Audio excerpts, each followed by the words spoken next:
Hello বন্ধুরা, আসসালামু আলাইকুম। আমি যে ভিয়েতনামি মালটাটা লাগানো আছে, দেখেন কি পরিমাণ ফলন হয়েছে। ফলন এখানে চারটা আছে, চারটা মোটামুটি 1 কেজি প্লাস হবে। এটা ছোট গাছ, এটা 6 মাস 1 বছরের গাছ, ওর জন্যে ফলনটা কম। আরও কি পরিমাণ ফুল ফল আসছে, যে কি পরিমাণ ফুল আসছে, যে দেখেন। কাছে নাও, একটু কাছে দেখাও। এই যে কি পরিমাণ ফুল আসছে, ছোট সাইজ আছে, যে ছোট সাইজটাই যেখানে দেখাও, এখানে কি পরিমাণ ফল ধরে আছে অবশ্যই বুঝতে পারছেন। আর মূলত আমি একটা ফল কেটে দেখাবো। ফলটা দেখাও ভিতরে, না তো আবার বলবেন যে ভাই কোথায় থেকে নিয়ে এসছেন। এই পাশে থেকে গেল। এই যে মূলত আমি এখান থেকে ফলটা কাটবো।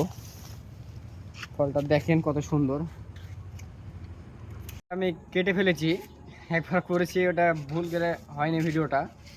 মূলত আবার কেটে দেখাবো কি পরিমাণ এটাতে রস আছে আর খাইতে কেমন। রসটা দেখেন কি পরিমাণ রস। এটা হচ্ছে ভিয়েতনামি মালটা, আর খাইতে কেমন এটাও বলবো।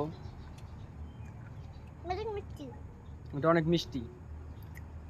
মূলত আরও কিছুদিন থাকলে আরও সুন্দর মিষ্টি হবে।